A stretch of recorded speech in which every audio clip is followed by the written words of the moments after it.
சரிங்களா? மயக்கும் மாலை. சரிங்களா? சரிங்க. இப்ப இவ்வளவு நேரம் உட்காந்து பாத்தீங்களே, ஒரு சின்ன ஒரு கேள்வி ஐயா.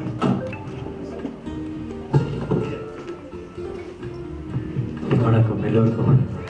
சரி, ஓகே ஐயா. இப்ப இவ்வளவு நேரம் பாத்தீங்க, நம்ம பிள்ளைங்களா எல்லாம் பாடினாங்க, இது பண்ணாங்க, நீங்களும் ஒரு பாடகர், புகழ்பெற்ற பாடகர், என்ன ஃபீல் பண்றீங்க ஐயா?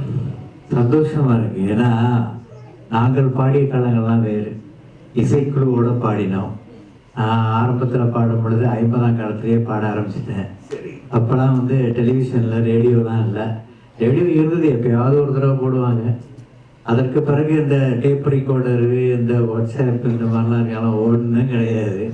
தோட்டப்புறத்தில் தான் பாட ஆரம்பித்தேன். முதல்ல நாடகத்தில் தான் முதல்ல பாடினேன். அப்போ அந்த காலத்தில் ஆண்கள் தான் பெண்கள் வேஷம் போட்டு நடிப்பாங்க. பெண்கள் பாடவே வரமாட்டாங்க. பாட வந்தாங்கனாக்கா அவங்களுக்கு கூத்தாடின்னு ஒரு பேர் வந்துடும். திருமணம் ஆகாதுன்ற பட்சத்தில் தான் வந்து நான் சின்ன பையலாக இருக்கும் பொழுது எங்கள் பாகவதர் தான் கூப்பிட்டு நாடகத்தில், இப்போ நம்ம டத்தோ ஸ்ரீ சாமிவேலு, டத்தோ கோவிந்தராஜ், இவங்கெல்லாம் நாடக நடிகர்கள். ஆமாம். அந்த டத்தோ கோவிந்தராஜ் அவர்கள் பெண் வேஷம் போட்டு நடிப்பார்.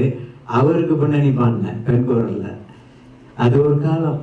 அந்த காலத்துலலாம் வந்து ரொம்ப கஷ்டப்பட்டோம் நாங்கள்லாம். இந்த மாதிரி இப்போ பாருங்க, என்னென்னமோ வசதிகள்லாம் வந்துடுது.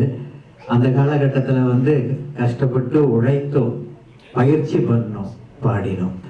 அதற்கு பிறகு இந்த நாடக காலங்கள் போய் கலை நிகழ்ச்சி வந்தது. அந்த கலை நிகழ்ச்சியில் வந்து எப்படி செஞ்சோம்னாக்கா, கே தியாகராஜ பாகவதர் பாடலை தான் முதல்ல பாடி வந்தேன். அப்புறம் பெண் ஆண் குரலில் பாட ஆரம்பித்தேன். ஏன்னா சின்ன பிள்ளையிலேயே வந்து சிறுசாரினம் அது அப்படியே ஒட்டிக்கிச்சு. அப்புறம் அதில் என்னன்னாக்கா, ஆண்லேருந்து பெண்ணுக்கு டக்குன்னு மாற்றுறதெல்லாம் அந்த பயிற்சிகள் எல்லாம் நான் தெரிஞ்சுக்கிட்டேன். ஏன்னா மூச்சு பயிற்சி நிறைய வேணும் இந்த மாதிரி ஆண் பெண் குரலில் பாடுறதுக்கு. டக்குன்னு மாற்றும் பொழுது எப்படா பாடினா ரேடியோ கேசட்லாம் வச்சுக்கிட்டு பாடுறான்னு கூட சொல்லுவாங்க. இல்லை, உழைச்சும்.